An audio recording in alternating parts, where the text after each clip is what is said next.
Saberias escolher qual a melhor estratégia para o tratamento da tendinopatia da coifa dos rotadores?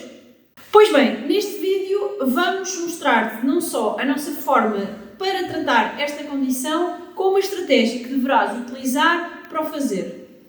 Quando falamos em tratamento para a tendinopatia da coifa dos rotadores, de facto houve um grande aumento na tentativa de melhorar esta condição. Ainda assim, os estudos que existem acabam por ser limitados. No entanto, uma coisa é certa, sabemos que o descanso completo não é de todo a melhor opção para tratar esta condição. Então, há 4 pontos importantes que devemos ter em conta no tratamento da tendinopatia da coifa dos rotadores. O descanso deve ser apenas relativo, devemos ter uma carga em progressão, assim como partir de movimentos simples para complexos. Devemos também modificar atividades que sejam dolorosas, procurar estratégias para as fazer sem que haja doloroso, e com o nosso programa de treinos devemos sempre evitar a dor ou o aumento da dor. Embora o descanso absoluto esteja diretamente ligado com uma redução da dor, a longo prazo ele não vai ser benéfico. E porquê? Porque esta paragem está associada a uma diminuição de força, uma diminuição da capacidade do tendão resistir à carga, vai ter um impacto na cadeia cinética e nas mudanças do controle motor. Então, e quanto à terapia manual? Bom, a terapia manual não está propriamente associada a uma melhoria da função. No entanto, ela pode ajudar-nos com a diminuição da dor. Se formos mais além e tivermos um desfecho que acabe numa ruptura, a literatura diz-nos que a principal abordagem deverá ser sempre a terapia ativa por via de exercícios, uma vez que oferece resultados semelhantes à cirurgia. Há inclusive estudos que nos mostram que um programa de exercícios bem estruturado não só reduz a necessidade cirúrgica, como também proporciona outros benefícios adicionais. Por isso, antes de considerarmos a opção cirúrgica, mesmo em casos destes, na presença de uma ruptura, devemos sempre começar por um tratamento por via de exercício para restaurar a homeostase local, uma tentativa de reduzir a dor, melhorar a capacidade do tendão suportar carga e restabelecer também este controle da cabeça do húmero. Depois há outro ponto muito importante, que é a gestão da tendinopatia. Devemos sempre educar o paciente a evitar movimentos com dor, tentando articulá-los de uma forma que ele consiga não só manter a sua atividade diária, mas que isto não reproduza dor. Ter sempre em conta que devemos fazer uma monitorização constante da carga e sempre com intervenções com o foco de alívio da dor. Como é que devemos iniciar a nossa prática com o exercício físico? Primeiro que tudo, dependendo da sintomatologia do paciente, procuraremos sempre começar por ganhar alguma capacidade de resistência à carga por parte do tendão. Podemos começar com exercícios isométricos, realizando, por exemplo, 3 repetições de 30 segundos, com os descansos de 3 a 5 minutos, depois avançar para exercícios excêntricos. Inclusive, os estudos mostram-nos que realizar 2 exercícios excêntricos 2 vezes ao dia é tão eficaz quanto realizar 6 exercícios concêntricos e excêntricos 1 vez por dia para esta condição. O exercício resistido é uma componente importante destes programas, ainda assim, ainda é incerto qual é que deverá ser a carga ótima da resistência. Sabemos também que a dor e a fadiga podem ser um aliado para perceber qual é que será a escala de dor que o paciente suportará durante a aplicação dos exercícios.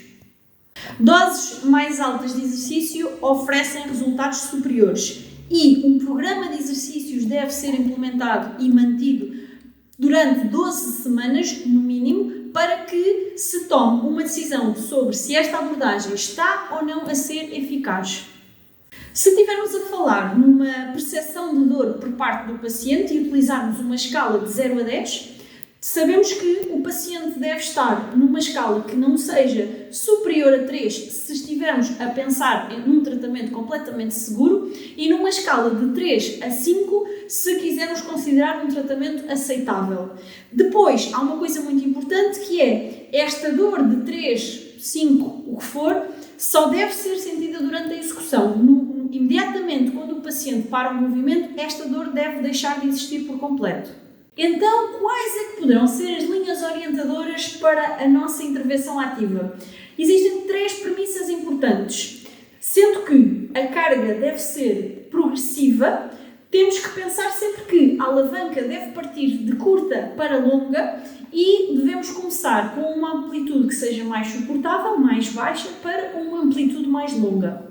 Vamos começar por uma abordagem do simples para o complexo e inicialmente vamos começar com movimentos de contra-resistência num ângulo 0 para o ombro. Vamos fazer uma rotação externa contra-resistida e aqui relembrando que a amplitude pode sempre ir aumentando consoante a tolerância da dor. Fazemos também uma rotação interna contra-resistida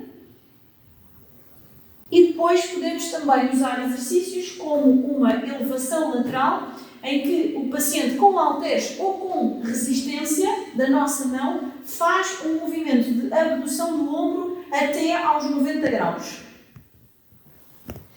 Ainda nesta fase inicial, podemos incluir os exercícios como os A's, em que o paciente vai fazer extensões do braço em decúbito ventral e depois também utilizar os T's com o paciente com os braços a 90 graus, vai fazer abduções horizontais, sempre tentando juntar as omoplatas. Numa segunda fase, vamos iniciar os movimentos acima da linha do ombro.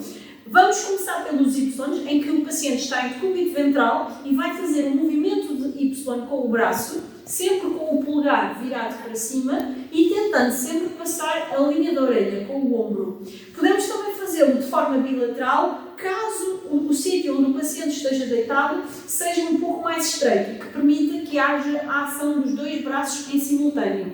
Depois podemos também fazer os movimentos de wall slide, em que numa fase inicial vamos pedir ao paciente para o fazer sem qualquer tipo de resistência, só mesmo um movimento de flexão do ombro.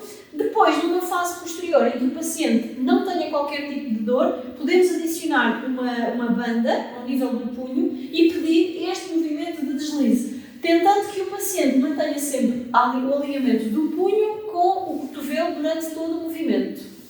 Nesta segunda fase, vamos também incluir uma flexão do braço em contra-resistência. O paciente vai ter uma carga a puxá-lo para a adução, mantendo sempre a abdução, vai fazer a flexão do braço.